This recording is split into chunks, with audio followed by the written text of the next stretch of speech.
Hello, and welcome to Skill Building Beyond the Bell, part of the North Carolina Virtual Synergy Conference. My name is Fausto Lopez, coming from Chicago, Illinois, and I'm here representing Beyond the Bell at American Institutes for Research. American Institutes for Research, or AIR, we have a mission to generate and use rigorous evidence to contribute to a better and more equitable world, specifically with a focus on youth development and supportive learning environments, or the educational and learning spaces where our young people have an opportunity to explore and engage in their positive development. Again, specifically within the different spaces, including schools, out of school time learning settings, and specifically thinking through all of those valuable and important ecologies, including their families, school community, and then their broader community. Today we are here specifically because AIR supports the After School and Technical Assistance Collaborative funded by the CS Mott Foundation, where we support the 50-state after-school network as part of the collaborative. And you'll see here that then we really support that with resource development, content expertise, some training and speaking engagements similar to what we'll be working with today, and technical support. Today, the agenda that we're going to go through will be a bit staggered, obviously within this recording. I'm going to give you an overview of the Beyond the Bell toolkit, really the framing, really to put into perspective the different tools that I'll be referencing today and that you have accessible to you. I will also take time throughout the presentation to pause, where I'll give you some instructions depending on how you're viewing this, either solo or with a team, with some tips about how you can take the tools, take some time to work on them, and then re-engage with the recording. We'll talk a little bit about youth development, as the toolkit is grounded in youth development. We will talk about intentionality, again, as embedded in a youth development approach, and how that can support the development of quality activities or quality offerings that promote activity building, specifically around some of the research base and talking through some of the main topics like academic enrichment, and then thinking about rounding out our work by connecting them pretty explicitly to the academic learning standards that our young people and that the school systems and our partners within the school at times really need to push out and make sure that we find some good alignment. There we go. So Beyond the Bell is a tool of tools and services where we have really made sure to put in perspective the different range of after-school systems and organizational processes that underpin quality after-school programming and expanded learning programs. It is a toolkit. Once upon a time as a book, still lives as a book, but more and more we also have digital offerings within Beyond the Bell that you can look into, and you'll have more information at the end of the session. Beyond the Bell toolkit is framed around continuous improvement. We think about continuous improvement as a cycle, really thinking through the development of program offerings, thinking about the implementation of those offerings, and conceptualizing and looking at all the components of what evaluation can look like around program offerings, always with the goal of improvement, always with the idea of a cycle, because we always know that our work is dynamic and our work takes some time to look at and reflect upon. So evaluation can be formal, obviously. There's a lot of benefit of formal evaluation, but specifically really thinking through how we use the opportunity to reflect about our program offerings and really drive improvement at the pulse of programming. And we look again to really make this dynamic, because our programs are dynamic, our young people are dynamic, and we need to know that as soon as we are thinking through stuff, putting it into play, that we are creating checkpoints to see how things are going. So the toolkit is grounded in the concept of continuous improvement, and it is framed around youth development approaches to working with young people and structuring our spaces, our programs, potentially our virtual engagements now around promoting, again, safe environment for our young people, really pulling the psychological lever of engagement, of thinking that we really need to make sure that there are these key components to safety, and making sure that we are providing them before we can understand that our young people can fully engage in what we're looking to do. We need to provide supportive environments, positive interactions with their peers, with adults, challenge them with skill building, push them with encouragement, think through the flow and the sequencing of our work in different domains. And at times those middle pieces are collapsed to say safe and supportive environments, really at the point to get them to the pinnacle of this pyramid of youth engagement, to really say that at the top there are practices, strategies, ways of structuring your offerings and activities to make sure that young people are fully engaged and are potentially engaged in planning, have good authentic choices and opportunities to reflect on what they're doing. So just the way that we talked about continuous improvement at the program level, we're looking to make sure that that evaluation, reflection, crystallizes learning, and it crystallizes making sure that we're moving up that steep pyramid. And this pyramid is a product of the Weichert Center for Youth Program Quality. They have been pushing out the understanding of quality programming, and their youth program quality assessment is framed around this pyramid specifically and these domains. And so if you have done any work with them, it might be familiar to you. But at the end of the day, this is what youth development as a framework looks like. But at the end of the day, it also, what does it mean?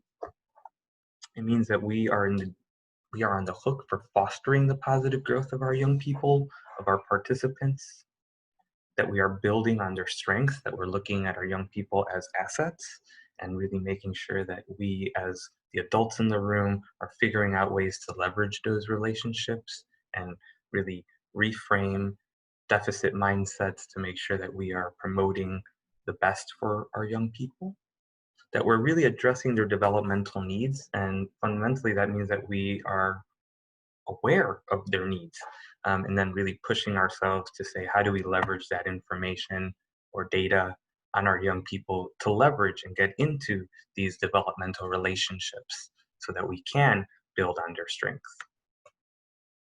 So here we're going to take our first pause. We're really wanting to make sure that we are mimicking this reflective, continuous improvement. And so we're going to use our first tool from Beyond the Bell here. And this is going to be an opportunity to pull out tool 63 that you have available to you. Think about, again, you might be doing this alone. You might be with a team. Depending on how you're processing this work, this tool specifically as a checklist is meant to operationalize the youth development pyramid or the youth development approach. And you're going to see that it is divided across different domains that will help you think through the various constructs of youth development. And this is, again, for your team or for yourself, can be used in various different ways. For now, we're going to get you to just have a conversation starter. So this should be for yourself. You're kind of, again, self-assessing how you think program addresses these things. And you'll see that there's yes or no or in progress. And this is meant to just be a baseline. So you really just want to think through them, be thoughtful. You have some time. You're going to go ahead and pause it whenever you want to get started.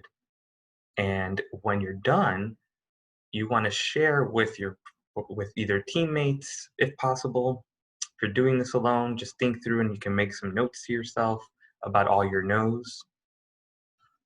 Maybe circle all those yeses and celebrate those yeses. And after you hit pause, I'll readdress kind of maybe some next steps with this work.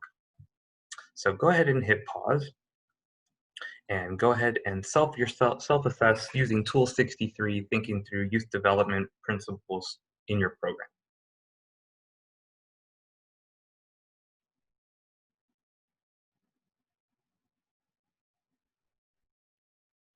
Okay, welcome back. So hopefully now you are a little bit more acquainted with the youth development principles. You see that there's a lot going on.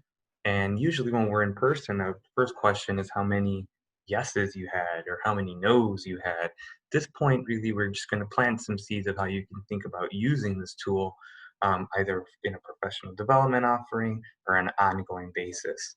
So you can see that, again, this as a quick diagnostic is kind of just putting us in, are we doing this or aren't we doing this? And that's okay. That's a great place to be because we want to be nimble in this approach.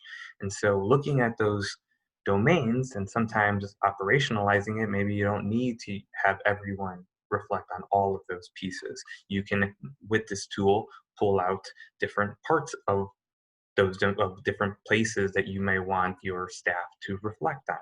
Or you can use the whole thing and just get the conversation started, start pushing program goals that address the no's, push action items on all the yeses so that we can sustain all that effort and all that good work. So again, depending on the answers there, and again, you might get different answers depending on when you self-assess. So always using this maybe as a touchstone for how things are going, again, could get us in a good place using the same language, talking through the same constructs of what we know puts us in a positive youth development space. And again, and collectively working it so that we again keep those yeses going, keep those in progresses moving, and think through why we have no's to that and what we can do about them. So one of the key components of youth development is intentionality, and congratulations, you're already participating in an intentional practice of planning, of thinking through, of reflecting on your practice and thinking about how to make it better. So again, that work is really about purposeful planning. And so that diagnostic we just did should get us to think again, if you're thinking about your program as a whole, the times you could think about it even at the activity level, you can start using that within your program to get activity leaders to think about this work like this, because we already know that there are specific characteristics that promote these positive outcomes for young people. That's again, learning, skill development, competency development. And what those look like are pretty intentional activities promote and are make sure that we are cognizant as the developers of the activities to make sure that we are being age appropriate, stage appropriate, that we are pushing ourselves to make sure that we are meeting the developmental needs of our young people, which earlier I noted means and implies that we know the developmental milestones of our young people. So this already puts us back into a learning phase of trying to figure out how we leverage that understanding. Maybe that means working with the teacher. Maybe that's developing our own systems of catching or assessing that again, maybe informally, maybe not as formally as in the school, but we need to get this. If we understand that intentionality, this underpins it, then we need to get access to some of those data. And so again, that could be assessing learning style or different other cognitive things that can just help us better leverage our relationships with our young people as we develop our activities. Again, we also want to be clear and consistent. We want to be fair. Again, this is living in the realm of psychology. Youth development comes out of educational psychology.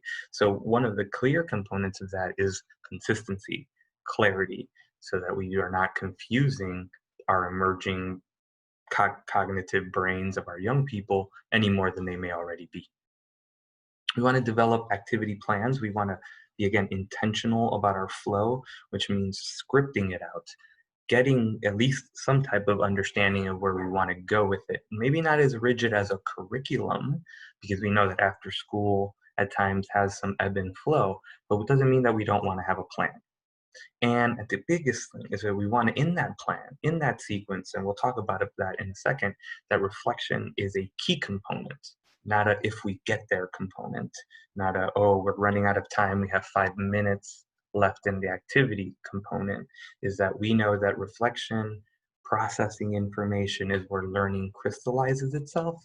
And in that, we need to make sure that it is part of the activity flow, usually living at the end or maybe sprinkled throughout the activity offerings to make sure that young people have opportunity to reflect on what they're participating in or learning. So what does that look like? The research has been pretty clear. and they have synthesized it. And so this comes out of a big meta-analysis. I'm sure some of you may have seen this over our years and out of school time because it's become, again, it's caught on as a easy way of thinking, of checking ourselves on our intentionality.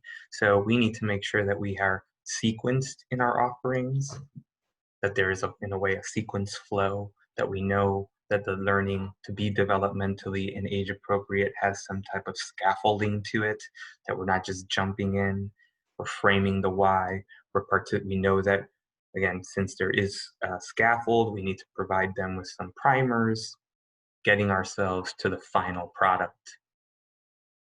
It has to be active. And again, out of school time has always been really good for that because we know that learning after days in school or days looking at a screen, we want to activate the body, the physiology, the brain to make sure that we activate the learning more hands-on, project-based service, um, projects, experiments, things that allow application of learning so that we always get into that, why do I need to learn that at school?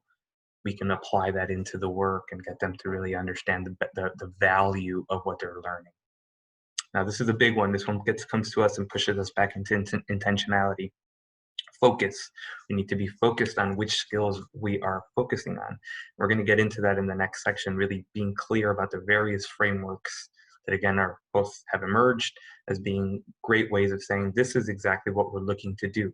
So in my sequence, I need to make sure that I am pushing these skills across them. So that means that we as the developers of activities have to be very clear about these skills or these frameworks or these competencies to know that we really are, how do we develop our activities to reinforce them or push them to the overall mastery of some of these skills. But that takes a sequence.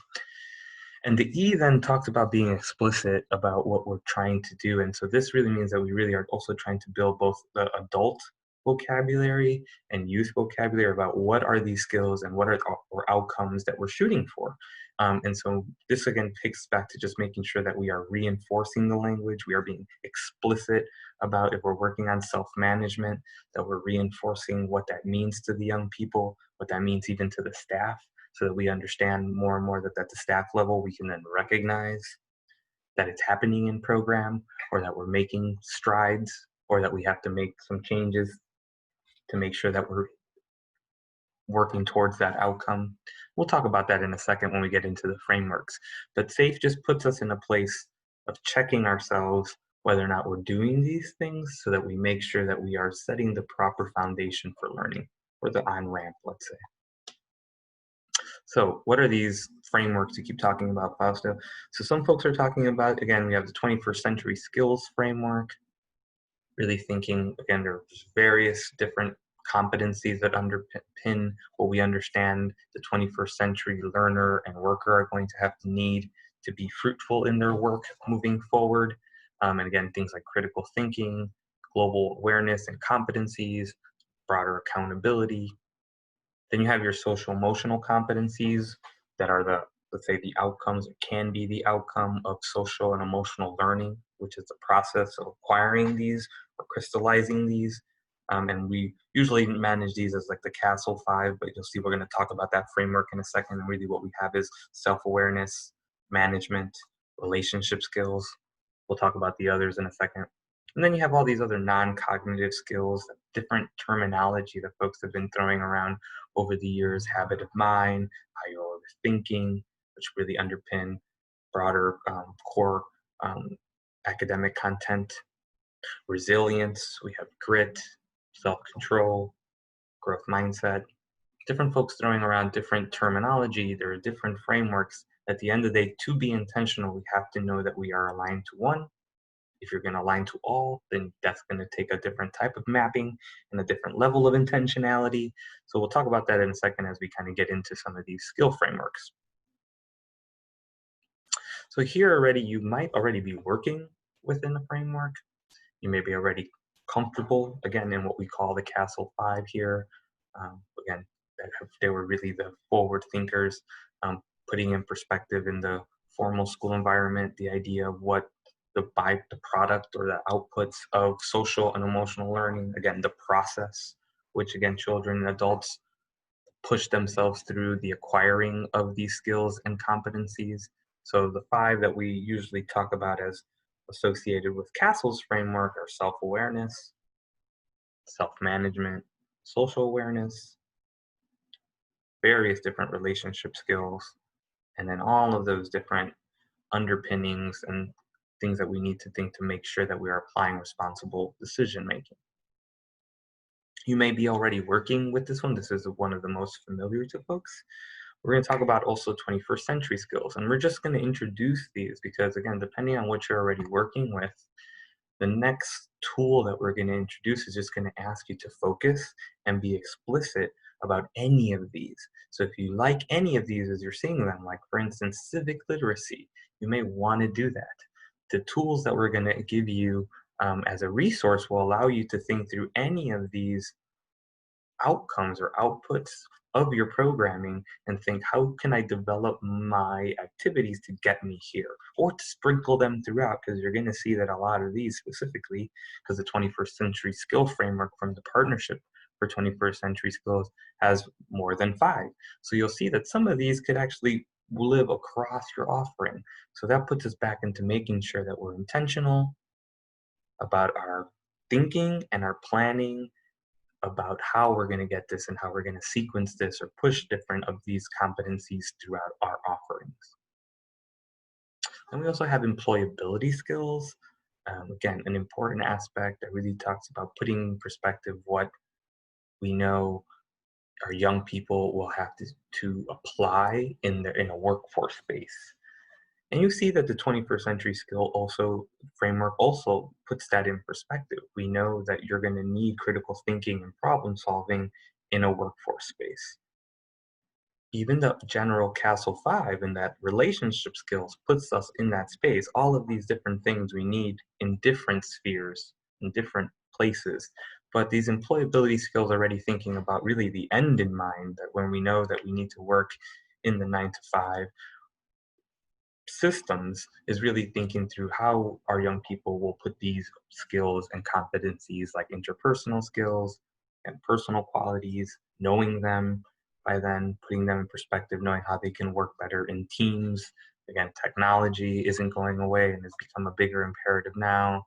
Broader systems thinking or meta cognitive aspects to applying that, clear communication skills, critical thinking, resource management. So you'll see that all of these are not necessarily in that, they cross over a lot.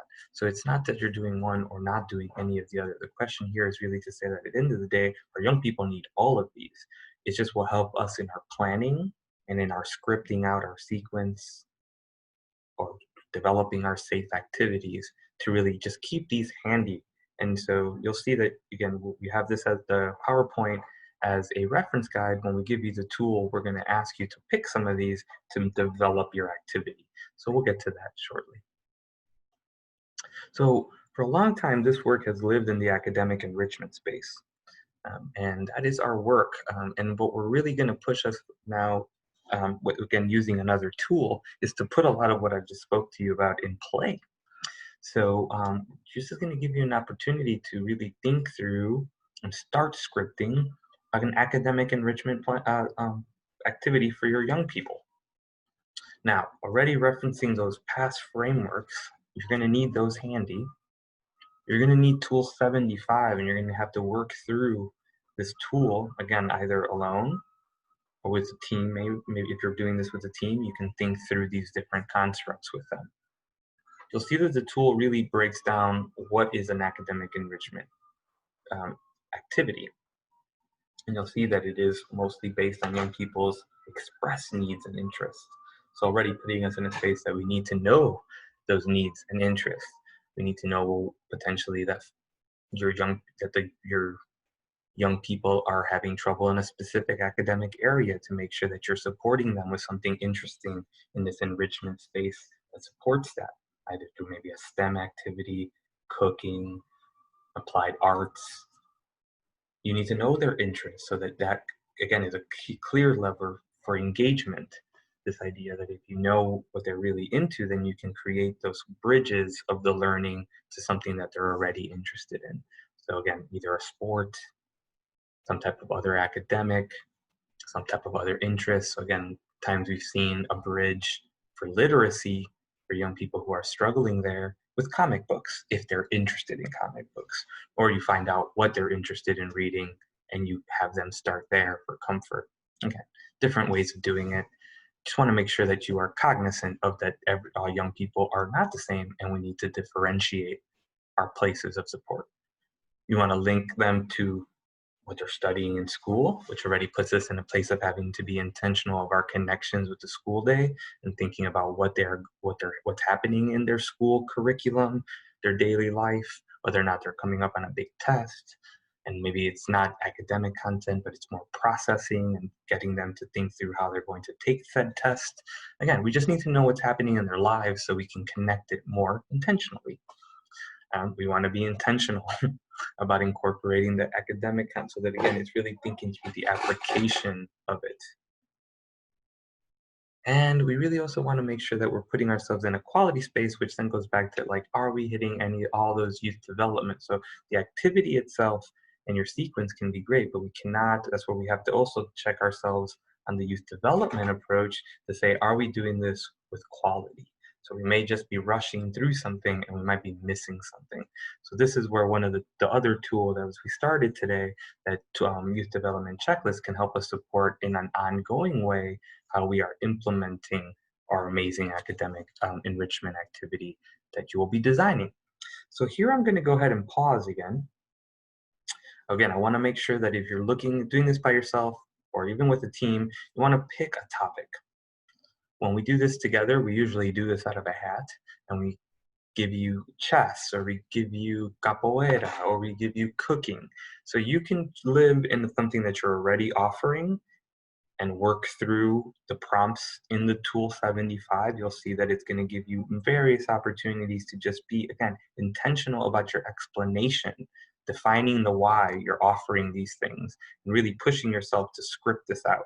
And this tool is really great for both new staff members or existing staff members to really just take even something that they've been doing for a while and really put it down on paper so that at the end of the day, they're ready to implement it.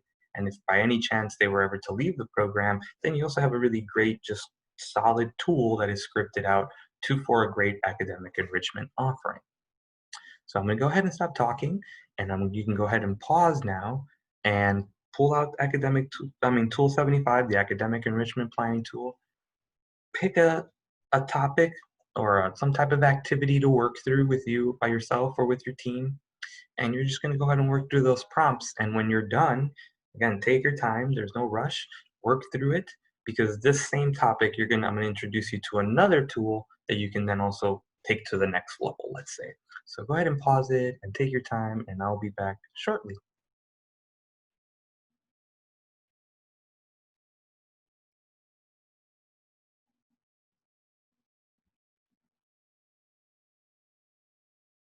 Okay, welcome back.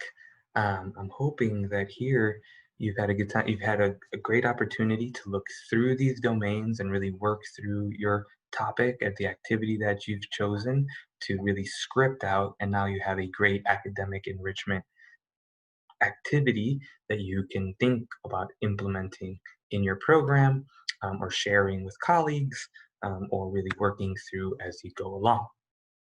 Now you'll see that it worked you through pushing across, again, hands-on, making the activity interactive, again, connecting it to young people's lives,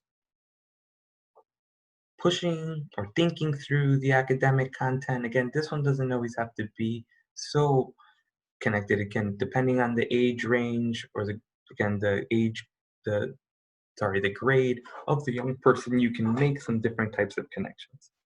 But the idea is to talk it through and try to bring as much understanding or insights to what they're learning as possible. Again, you want to make sure that you're authentic decisions making opportunities for our young people so that you're really giving them the opportunity to develop that agency and their own type of independent thought. Leadership, again, another great opportunity just pushing us to think, how are we doing this? How are we making sure that they're feeling some type of leadership opportunity? What does that even mean? Are they presenting? Do they even want to present? Again, we have to be responsive to them, and leadership looks different in different scenarios. So we have to just think about it either, again, as an individual activity designer, or obviously if you're doing it with a team, it's a great opportunity to discuss these things. Again, how are we pushing the positive and those strong relationships between peers, and especially all of our caring adults? How are we creating opportunities for structured peer-to-peer learning, maybe some mentoring? Again, it all depends on how you want to do and what's going on in your program. But again, with going through these tools provides us an opportunity to just think through the breadth of what we want to do with them. And again, check ourselves on age and make sure that it's age and ability appropriate, and we're not always just assuming that all of our young people can participate. Again, we want to just make sure that we're talking it through. You all know your young people best. So again, these considerations just come to make sure that we want to check ourselves as we develop our activities. Now, Tool 70 this is a great opportunity to think about your same activity that you just designed and you just worked through in Tool 75, and look at Tool 70, which is going to push you through making sure and really, again, scripting out and being very thoughtful or intentional about your your sequence, how it's going to be active, what it's focusing on, and how you're going to be explicit about this learning. And then also how you're going to connect it back to, again, their real world learning. Now, these tools, you'll see some of them you might have in Tool 75, some of the answers could be maybe transplanted. If you're doing this digitally, could probably even be cut and paste into some of the fields of Tool 70. And that's okay. They were meant to kind of bleed into each other, to inform each other. Since you're not looking at the whole toolkit and just individual tools, just making sure that you see the connection, that it's okay if you thought it out in Tool 75, bring some of that good thinking into Tool 70. That's no problem. And then you'll see that the prompts are just going to ask you either to make assurances or push you to think about it in a deeper way. And again, and if you find yourself hitting a wall, that's always an opportunity to circle that and say, how do I make that happen? Who else do I have to involve in this if this is something that I know is what will resonate with our young people or with my young people?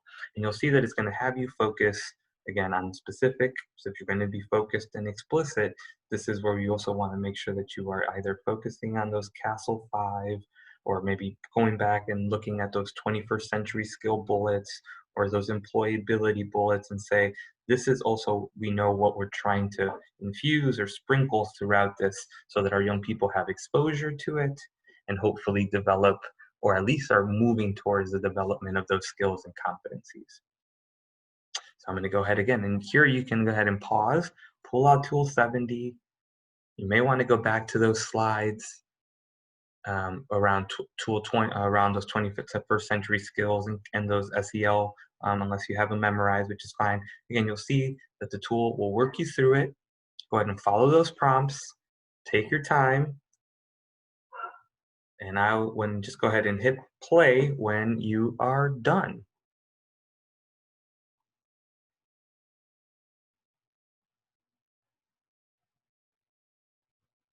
Okay, welcome back. Here we are. Now you see that this tool specifically, all these tools have been pushing you to be intentional about your program design. The next step, I would say, based off of the output or the product that you have in front of you from working through those Tool 75 and Tool 70, which now should give you a really great framing for, again, a sound, really well-rounded quality offering that promotes skill, well, promotes engagement, and thus can promote or can help develop those competencies in your young people. You really want to now maybe take the opportunity to look at Tool 53, think through the exact same activity that you had there, and really push to say, at the end of the day, we know this is where, again, the age and developmental appropriate piece can come in, where you know that you were designing this and you were looking at it for fifth graders. This is the opportunity to go to your state standards and really be explicit about how they connect to the learning that has been established in the school day. And this one is really great, again, as almost a crystallization of the activity, because those standards don't always change. They pretty much stay about as prior to the Common Core, which you see here on the screen, they weren't touched very much. So this idea that once you kind of do it, it can kind of live in a good, as a good resource to say cooking hits all of these various learning standards. And you'll see the Tool 53 gives you the opportunity to take your activity. Again, you're going to have to go and look at your state standards. Again, if you're working with fifth graders, you want to look at fifth grade learning standards. You want to look across the breadth of those standards in your state, so not necessarily just math and ELA, but all of the various standards, and see how all of your one activity can support the learning or the applied learning across all of these learning standards. Now, this one, again, you may not do today, but if you want to hit pause as you look at it, so you want to reference Tool 53, but it's really an opportunity that when you are working with your team and developing the academic enrichment tool or safe activity, that you really then, after you've done that work, you can go back and as a final step, really just see how many different learning standards underpin what you're already doing or what you're designing. So for that, you will have to go to potentially to your state learning standard website. You could do that today, or again, you can do that as you really look at your actual activity designing when you're doing that either with PD or when you're doing it in some type of structured planning with your teams. But again, it's really just a final step to really help both even our school partners or other family members to understand that at times that cooking isn't just cooking, cooking is applied learning. And just knowing that it underpins various different standards in math, different standards in life skills if you have those type of standards, then again, it could always help make sure that we prioritize these type of applied learning activities, um, to take some pressure off of the rigor of academic learning. And in this virtual space, these type of things can actually, in the applied way, can help us maybe get a little less screen time. So here again, you can either pause and look at Tool 53, take your activity from Tool 75 and 70, and you might have to open up another tab here and look at your state learning standards and work through Tool 53, either again at your pace, to maybe just see the connections if you want to do it quickly, or if you want to take your time, you can be exhaustive about it. And again, if you're doing it digitally, you can see that a lot of cut and paste can happen, and you're really just putting out the different age ranges depending on the grade levels that you're working with your young people. So you could see, depending on what age level you're engaging, this tool can be filled out obviously in many, many ways. So go ahead and pause now, and if you go ahead and work at that at your own pace, and just go ahead and hit play when you're done.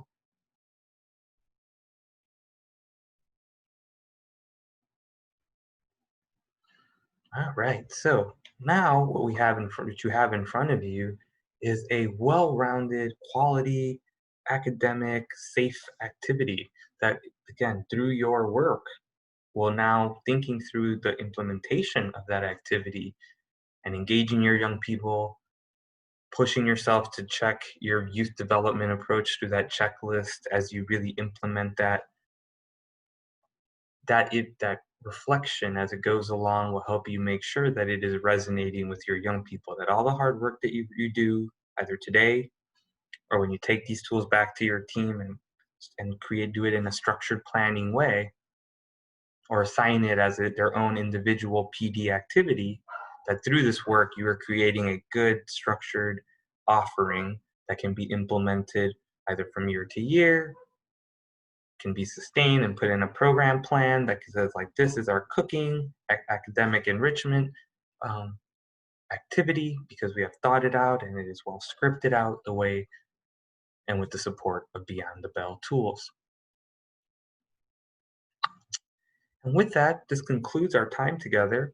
Again, hopefully you have taken the opportunity to really work through the tools and really push out your thinking about your applied youth development program, and really thinking through the activities that you offer to your young people. as I said, you have these tools available to you, and so you are in a way, the sky's the limit to how many activities you can work through here, script out. Again, not every part of the tool that you see has to be filled out. As we designed them, we wanted to be exhaustive about what it takes. However, at the times, if you can't fill them out or having trouble filling them out, that again, that's pushing the cycle of improvement. Because we'd rather you think through it and be intentional to work how to make sure that it can happen in a great way, in a quality way, and then keep checking yourself and your team on that concept of quality, on that youth development approach to make sure that all that is being put down on paper is implemented on the ground or in front of your young people with authenticity and pushing really the best interest of the young people at heart. Thank you so very much for spending some time with me today. Any questions that you have, you see that our contact information is here, and we will be happy to answer anything that comes about in your time reviewing this module or any of the work that you might be doing in the future. Thank you.